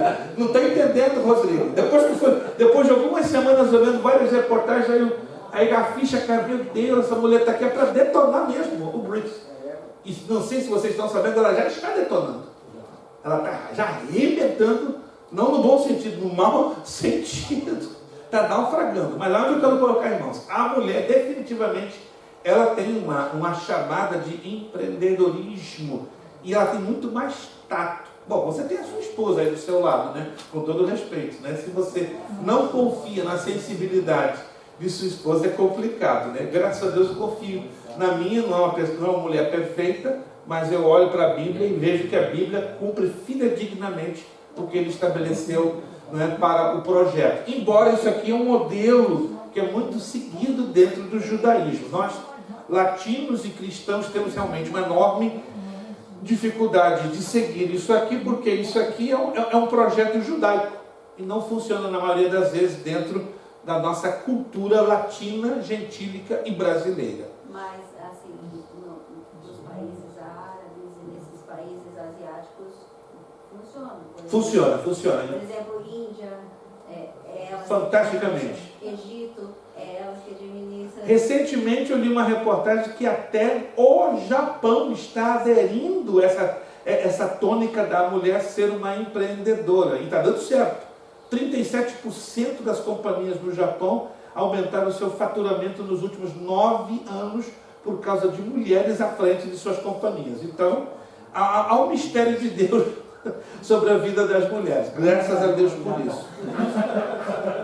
Fique tranquilo, irmão. Tem mulher esbanjadora, tem mulher responsável, tem, tanto como o homem também tem. Então, mas nós temos que levar em consideração o lado positivo que Deus colocou nas mulheres. Agora, uma coisa que não muda em cultura nenhuma são a questão dos filhos. Né? O Salmo 127:3 e Êxodo 20:12 diz que os filhos são herança do Senhor, que o dever dos filhos é obedecer aos pais, participar na medida do possível do mesmo ofício. Claro, do mesmo ofício isso era muito comum naqueles tempos, né? Se o pai era carpinteiro, o filho seria carpinteiro. Se o pai era construtor, o filho seria construtor. Coisa que hoje não encaixa, claro, não funciona. E auxiliar os pais a suprir suas necessidades na velhice. Uma coisa muito chamativa, irmãos. Isso funciona até os dias de hoje. Você não vê nenhum judeu colocar os seus pais idosos num nurse home, num asilo. É impossível, isso não acontece. É comum na cultura latina, é comum na cultura anglo-saxônica, é comum entre os americanos, mas você nunca vai ver um judeu que não seja nem religioso, mas ele recebe isso de berço. Ele cuida dos seus pais na sua própria casa até a morte. É algo lindo. Eu tenho observado, eu acho que os indianos também não fazem isso não. Porque a maioria dos que eu conheço, eles trazem os pais para morar. Sim, os indianos é uma das exceções. Os indianos e os nepaleses. Quando eu estive no Nepal, eu fiquei muito impressionado. Eu fiquei hospedado numa casa muito pobre, que tinha 47 pessoas. Pensa uma casa pequena, tudo amontoado. E tinha mais de 23 pessoas idosas. Eu tomei a liberdade, porque eu estava com um intérprete, né? Eu não falo nepalês. Eu perguntei ao intérprete, quem são essas pessoas idosas? Pais de tios e primos de toda essa família. Eu falei, uau, e gente de 70, 80, 90, 100 anos de idade. Aí eu comecei a entender, uau, então todo esse pessoal dá uma grande valorização ao cuidado do idoso. Eu também li, pastor, essa semana que na China tem uma lei de 2013 em que os filhos são obrigados a sustentarem os pais. Os filhos têm que ter contato, não essa de só mandar carta. Eles têm que comparecer pessoalmente se morarem longe, mas têm a obrigação de manterem os pais. Nesse caso seria uma imposição do é governo, não é uma cultura. Cuidado. É uma coisa imposta, é uma coisa impositiva, não é uma cultura como são com os judeus, com os indianos. E me surpreendi muito que no Nepal também isso é comum.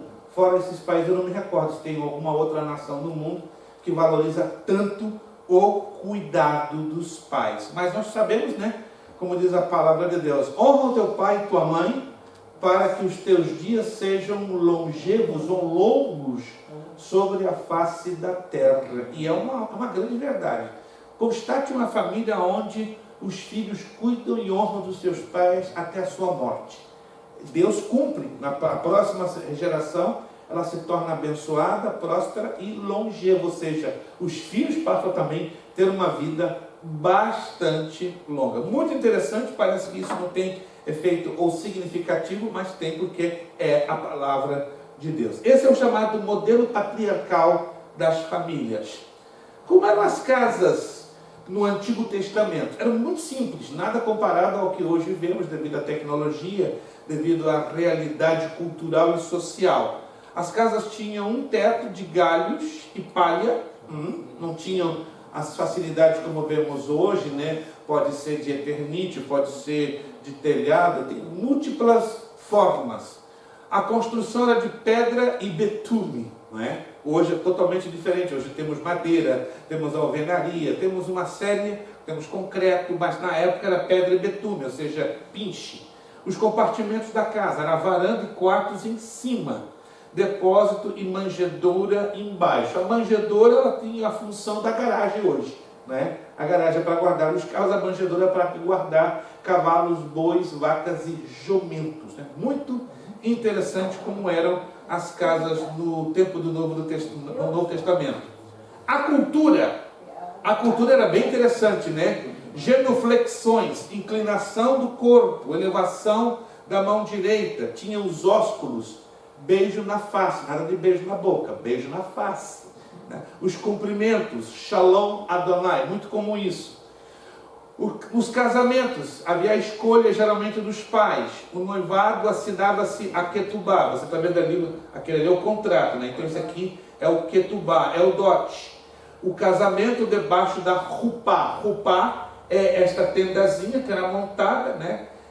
O casal troca 2 cálices, bebem um pouco de vinho, um golezinho de vinho, e depois eles trocando os seus cálices jogam ao chão e o quebram com os seus pés, querendo dizer que estão fazendo todos aqueles pedacinhos em uma única vida, unindo um homem a uma mulher. Com respeito ao ketubá, muito interessante, eu já estive em 4, 5, 6, 8 cerimônias de ketubá. É super interessante, é praticado até os dias de hoje. É um documento, como qualquer outro, é um contrato, como qualquer outro, só que interessante.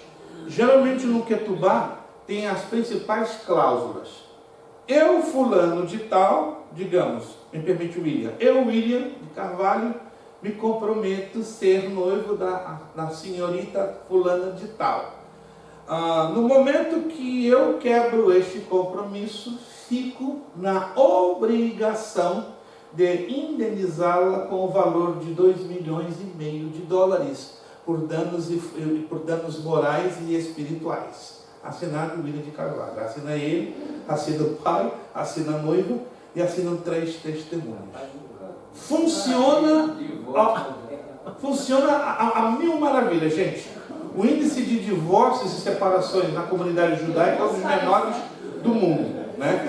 Porque, entendam isso, irmãos, quando se faz um noivado e se quebra o noivado, cria-se uma espécie de dano de níveis morais.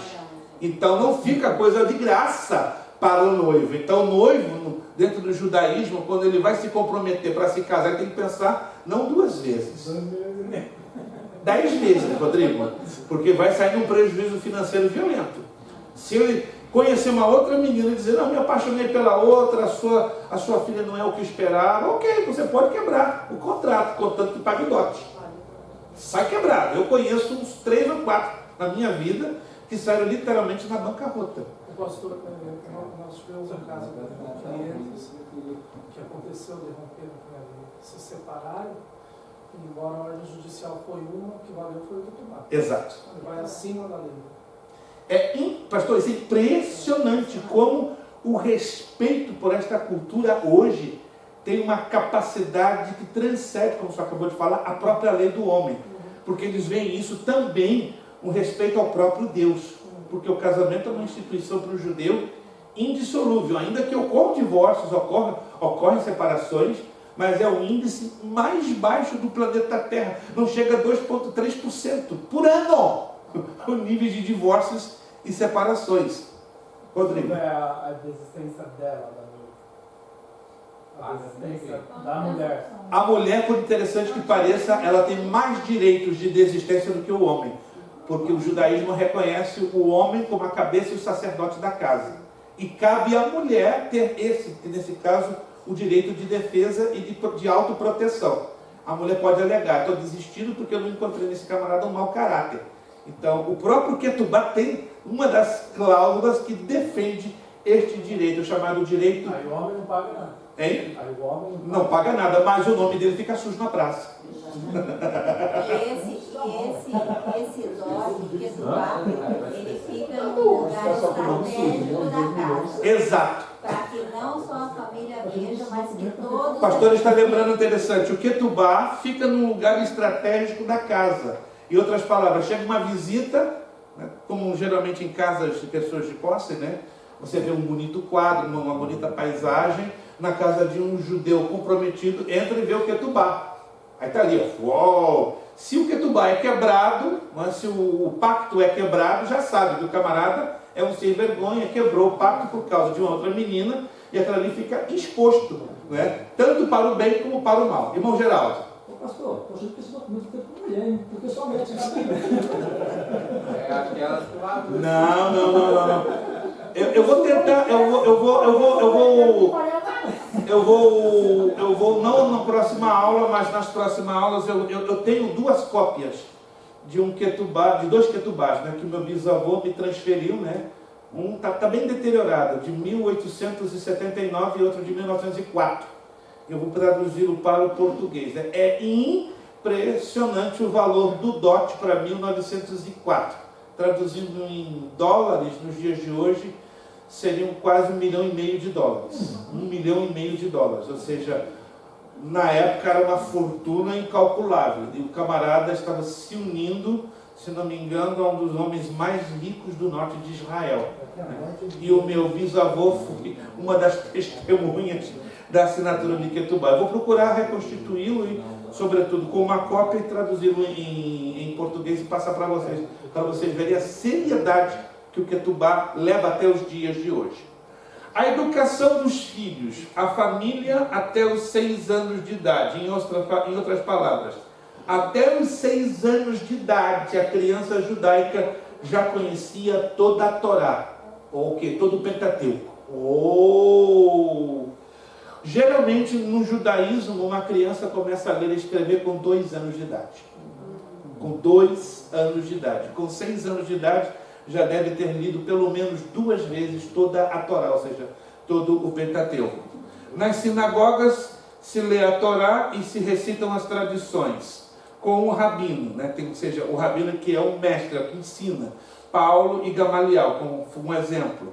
E a educação são feitos em academias, ou seja, além das sinagogas, os judeus também têm as chamadas academias. A mais famosa no passado existe, até os dias de hoje, é a de Alexandria. São 10h15, já vamos então terminar. Na próxima aula nós vamos falar um pouco sobre a cultura nos tempos do Novo Testamento, né? Atividades econômicas na agricultura, pecuária, pesca, comércio. Também nós vamos falar sobre os impostos, né? Ofertas para os sacrifícios, o Corban, os dízimos das colheitas anuais, impostos romanos, o vestuário.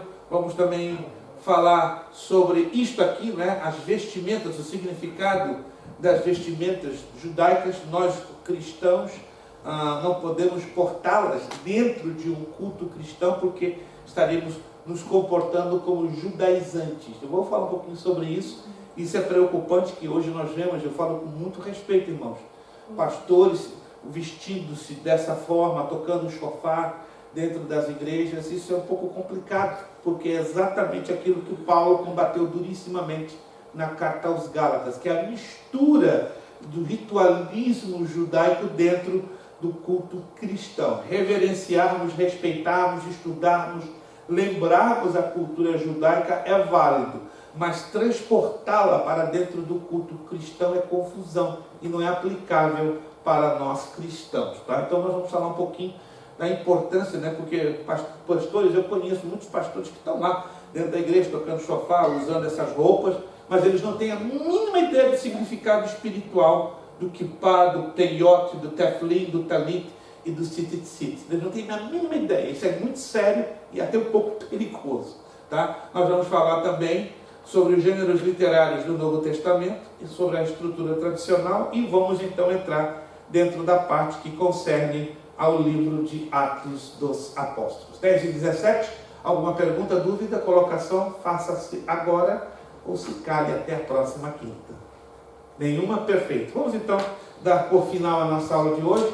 Agradecemos o apoio, o empenho, o esforço de cada um de vocês terem estado aqui. Vamos nos colocar de pé para orar ao Senhor e agradecer a Ele. Quero também, nesta oração que nós vamos finalizar, né, expressar aqui o meu grande agradecimento a cada um de vocês, né? Eu quero entender que nós, como igreja, não apenas como corpo de alunos, né, somos também parte da igreja do Senhor Jesus. E como parte da igreja do Senhor Jesus, temos aquele sentimento natural de orarmos uns pelos outros, né? E eu acredito que vocês, ontem eu fiz uma postagem de um vídeo dando testemunho de uma grande vitória que alcançamos no dia de hoje. Alguém viu o nosso vídeo de quase 5 minutos? Não tenho como dar muitos detalhes, mas eu resumi um grande drama que nós estávamos passando. Eu quero aqui externar meu profundo agradecimento pelas orações que vocês fazem, né? Porque no momento que nós oramos uns pelos outros, eu tenho certeza que o nosso Deus lá de cima ouve e responde, tá? Então tenha certeza disso. Quando você ora pelo seu irmão, quando eu oro por você, você ora por mim, o Eterno de Israel lá de cima, Ele está atento. E na hora certa, Ele vem e traz a solução. Tá? Se você está com uma situação que humanamente é impossível, guarde isso no seu coração. O tempo de Deus vai chegar na sua vida e você vai, com muita alegria, testificar que Ele é o Deus do impossível e que você pode, pela graça, entrar no sobrenatural e apalpar direto o que Deus pode e o que o homem não pode, Ele pode. Então, meu muito obrigado a você que tem orado, continue orando e vamos continuar orando um pelos outros, né? Eu quero, para a glória do Senhor, ter a alegria de ouvir de vocês testemunhos que vão abalar, né? Testemunhos de milagres, porque o nosso Deus, Ele está aqui para fazer diferença com milagres, né? Que Deus nos ajude a entendermos a importância de que milagre é algo real, é algo que pode acontecer comigo e com você. Amém? Você crê em milagres? Amém. Se você não crê, minha oração é que Deus te dê uma experiência poderosa, impactante, abaladora de milagre. Nós estamos em família, vivendo essa experiência, né? E agradecendo demais a Deus, porque o que era tão humano e simples de se conseguir, para nós se tornou uma grande impossibilidade. Pastor Maurício vai estar então concluindo uma palavra de oração, a aula de hoje. Muito obrigado, Deus os abençoe. Pastor Maurício, agradecendo a nossa aula. Senhor, muito obrigado por mais uma noite, Senhor. Graças te damos, Senhor, estarmos reunidos ao redor da Tua palavra. Louvamos, Senhor, não somente pelo fato do Senhor nos guardar em vida, mas de nos dar palavra para a vida. Pedimos, Senhor, que essas palavras venham dar frutos em nossos caminhos e que esses frutos sejam, Senhor, para a honra e glória do Teu precioso nome. Graças te damos. Muito obrigado, Senhor, por nos ajudar a vencer a nossa canseira. O Senhor conhece os nossos dias, sabe, Senhor, tudo aquilo que nós fazemos. Glória a Deus. Mas há um prazer em nós, Senhor, em estarmos perto de Ti, Senhor. Graças te damos, Senhor. Louvamos pela vida do pastor Luiz, que uma noite mais tem sido usado nas Tuas mãos. Obrigado. Pedimos, Senhor, que o Senhor continue abençoando, Senhor, a sua casa, a sua família, o seu ministério. E que milagres como esse, Senhor, que nós ouvimos essa semana e celebramos com o nosso irmão. Glória a Ti, Senhor. Senhor, que muitos mais, Senhor, aconteçam, Senhor. Que seja, Senhor, essa última mudança, Senhor, para uma casa alugada. Mas que o Senhor abra a porta, Senhor, nessa terra, para que o nosso irmão possa dar, Senhor, passo, Senhor, definitivo, e dizer aqui o Senhor está me colocando. Senhor, que nós possamos ser parte desse testemunho, desse milagre que o Senhor faz. O Senhor continua fazendo o impossível possível, Senhor. Nós cremos nisso. Muito obrigado, Senhor, pelos milagres, Senhor, que cada um de nós temos vivido essa semana. Glória a Deus. Senhor, o Senhor tem sido tão bom, Senhor. Aleluia. Se não fosse o Senhor nas nossas vidas. Aleluia. Senhor, o que seria de nós, Senhor? Aleluia. Nós queremos, Senhor, te agradecer, Senhor. Agradecer, sem dúvida, até mesmo pela canseira do corpo, a canseira do trabalho, não correr atrás do trabalho. O Senhor tem sido generoso, bondoso.